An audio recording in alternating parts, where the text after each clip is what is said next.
कुछ लोगों ने महाराष्ट्र के अंदर तहरीक शुरू की, मुसलमानों को रिजर्वेशन दिलाई।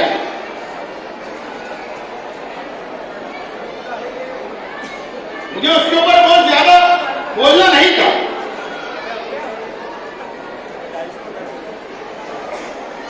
मेरा अवैसी साहब आपसे सवाल है, और सिर्फ शहर के आवाम की तरफ से नहीं, बल्कि इस महाराष्ट्र के मुसलमानों से की तरफ से आपसे मेरा सवाल है कि आप असेंबली के इलेक्शन के वक्त प्रचार के लिए महाराष्ट्र में घूमे और 2 साल आप कहां थे, पहले उसका जवाब इस महाराष्ट्र के मुसलमानों को देना पड़ेगा।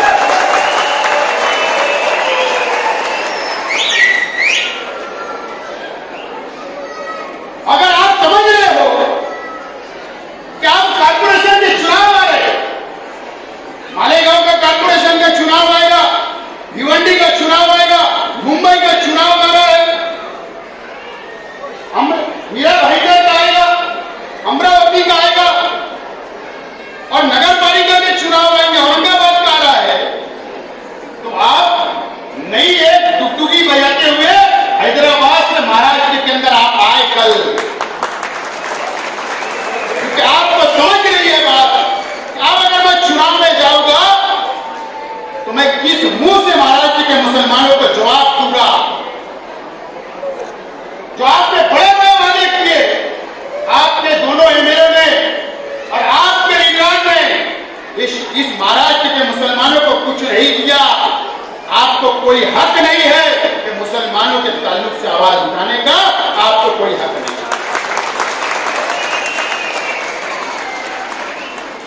ये महाराष्ट्र के मुसलमान जानते हैं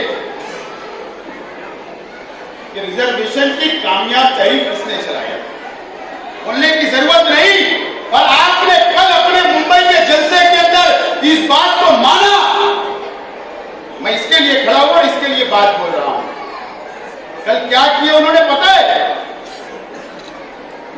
आप लोगों को पता नहीं होगा, कल उनका मुंबई के अंदर हिमायत का जलसा था, ऐसी स्क्रीन लगाई उन्होंने और वहां पर असेंबली के अंदर जब मैं आवाज उठा रहा था, एमएलए था कि मुसलमानों को रिजर्वेशन मिलना चाहिए और दलील के साथ बता रहा था, कल मेरी वीडियो उन्होंने वहां पर आवाज को बताया।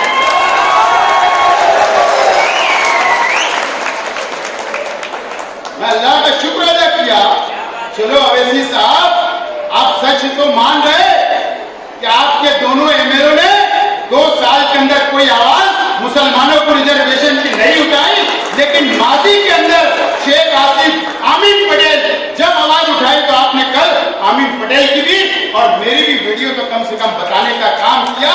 और इसी तरीके से सच्चाई तो महाराष्ट्र के मुसलमानों के सामने आई। इसको बोलते काम। काम को कोई झुटला नहीं सकता और आपने भी झुटला नहीं पाया, चाहे आप मुखालफत में क्यों ना आपने कल वीडियो बताई। ये सिर्फ इसके लिए ढोंग किया जा रहा कि कारपोरेशन के चुनाव में वोट ले लूं, मुद्दा बना दिया जाए। और मैं यकीन के साथ बोल रहा हूं, जिम्मेदारी से बोल रहा हूं, अवैसी साहब आप शिवसेना को गालियां दे रही है, ठीक है, हमारे और उनके विचार अलग है। आप राष्ट्रवादी के लीडर को कल गालियां दी, आपने कांग्रेस के लीडर को गालियां दी। क्यों अवैसी साहब, आपको इतनी तकलीफ क्यों है? क्यों महाराष्ट्र के मुसलमान सुख से है, चैन से है, खुशहाल है? आपको अच्छा नहीं लगा कि आप बीजेपी की हुकूमत बनाने और बीजेपी की दलाली करने ये सरकार को गालियां देने आ गई?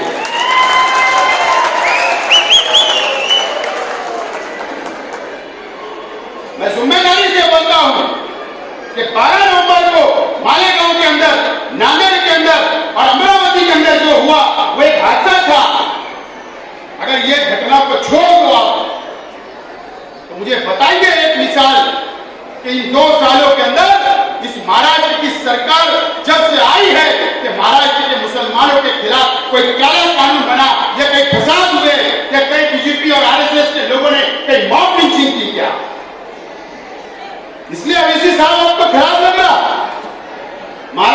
मुसलमानों को सुख से नहीं देखना चाहते।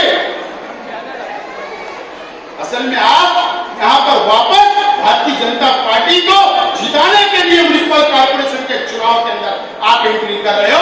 इस तरीके का इल्जाम मैं आज इस स्टेट से लगा रहा हूं।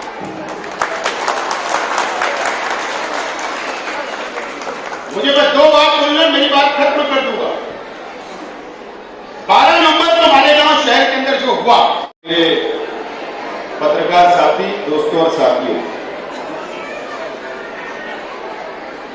जरा मेरी मां बहनों से मेरी गुजारिश है, थोड़ा सी खामोश 5 मिनट का वक्त लूंगा। मैं ज्यादा लंबी तकरीर नहीं करने वाला हूं और तमाम ही लोगों से एक 5 मिनट और बर्दाश्त कर लीजिए।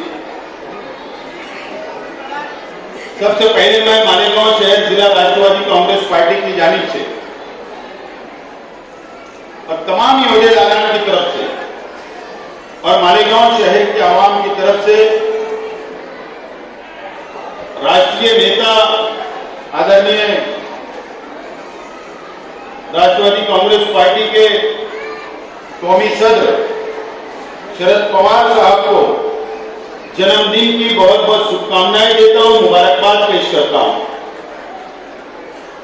पार्टी ने हमको आदेश दिया कि हर तालुका लेवल के ऊपर, हर शहर लेवल के ऊपर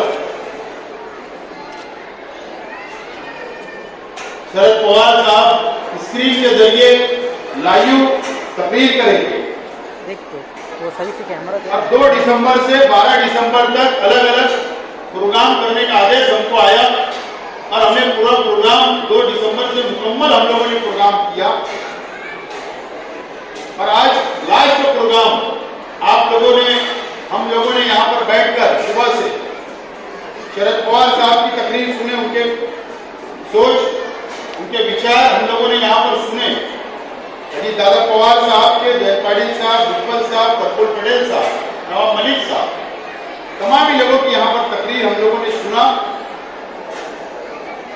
और पार्टी की क्या पॉलिसी है, पार्टी की क्या विचार है, ये तमाम ही लोगों ने, हम लोगों ने बैठकर यहां पर सुना। बहरहाल शरद पवार साहब की जितनी तारीफ की जाए वो कम है। अगर उनके ताल्लुक से, उनके ऊपर अगर हम लोगों ने तकरीर की शुरुआत की तो कई घंटे बीत जाएंगे, लेकिन उनके काम खत्म नहीं होंगे। नवाब मलिक साहब ने भी अपनी तकरीर में कहा कि देश के अंदर सिर्फ एक ऐसा नेता, अगर कोई भारतीय जनता पार्टी का मुकाबला कर सकता है और तमाम ही अपोजिशन पार्टियों को एक जगह ला सकता है, और अगर तमाम ही अपोजिशन पार्टियां, अगर किसी के ऊपर एक राय हो सकती है तो वो शरद पवार साहब के ऊपर एक राय हो सकती है।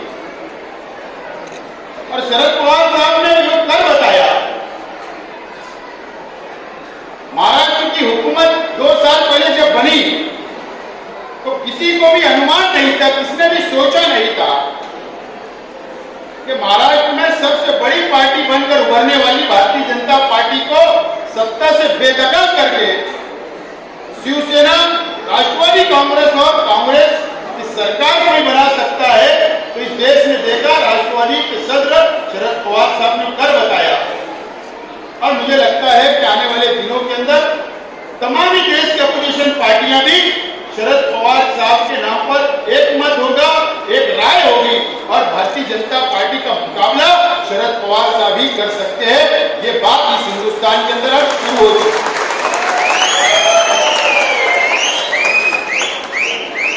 दोस्तों और साथियों, मैं आज यहां पर सब अहदेदारान बैठे हुए, 25 मार्च को राष्ट्रवादी कांग्रेस पार्टी के अंदर मैं शामिल हुआ और आप मेरे साथ शामिल हुए और 25 मार्च से लेकर 12 दिसंबर तक आप लोगों ने मिलकर, नौजवानों ने मिलकर, बुजुर्गों ने मिलकर, मां बहनों ने मिलकर, हम लोगों ने जो रात दिन मेहनत की और मालेगांव शहर के अंदर राष्ट्रवादी पार्टी को खड़ा करने का काम किया, मजबूत करने का काम किया। मैं आप लोगों को बहुत बहुत मुबारकबाद पेश करता हूं और हम लोगों को 12 दिसंबर शरद पवार साहब के जन्मदिन के मौके पर आज के बाद हम सब कार्यकर्ताओं को, सब होद्देदारों को यह तय करना है, तमाम ही नौजवान साथियों को यह तय करना है, 1 to 11 युग के तमाम ही नौजवान साथियों को यह तय करना है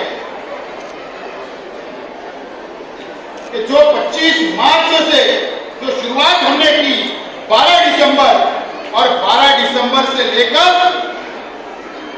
आने वाले म्युनिसिपल कॉर्पोरेशन के चुनाव, आने वाले पार्लियामेंट के चुनाव और आने वाले असेंबली के चुनाव तक हम लोगों को और ताकत के साथ और मजबूती के साथ इस शहर के अंदर राष्ट्रवादी कांग्रेस पार्टी को बढ़ाना है, मजबूत करना है और आवाम का और गरीबों का काम करना है।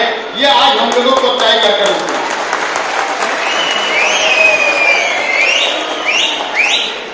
जब हम राष्ट्रवादी कांग्रेस पार्टी के अंदर शामिल हुए तो किसी को लगा नहीं था कि इतने कम वक्त के अंदर राष्ट्रवादी कांग्रेस पार्टी इतनी मजबूत होगी, किसी को नहीं लगा था। और कई लोगों ने सोचा था कि हम लोगों ने गलत फैसला लिया, लेकिन मेरा यह मानना है कि जिंदगी के अंदर बहुत उतार चढ़ाव आते हैं, चाहे मेरे चाहे आप लोगों को। जहां धूप आती है तो वहां जरूर एक दिन छाव आती है।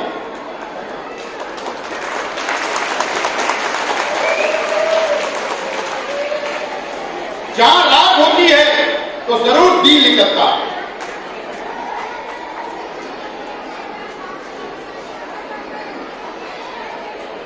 हर इंसान की जिंदगी के अंदर और आप लोगों का साथ, आप लोगों की मेहनत, आप लोगों की ताकत, नौजवानों का साथ, मां बहनों का साथ, अगर हम इस मुकाम के ऊपर इस शहर के अंदर खड़े हैं कि आज हमारे अपने शहर की तमाम ही हमारी मुखालिफ सियासी पार्टियां हम लोगों की मेहनत से, हम लोगों की ताकत से, हम लोगों से घबरा गई है। उनको अपनी जमीन खसकती हुई नजर आ रही है। ये मेरे के अकेले के बलबूते से नहीं, बल्कि आप लोगों की मेहनत, आप लोगों की मजबूत ताकत के बलबूते के ऊपर उनकी जमीन हम लोगों ने खसका चुके हैं और ये मजबूर कर दिया कि हमारे बारे में उन लोगों के रात के अंधेरे के अंदर प्लानिंग करना पड़ रही है, कैसे हमको खत्म किया जाए। और अल्लाह का बहुत एहसान और करम है।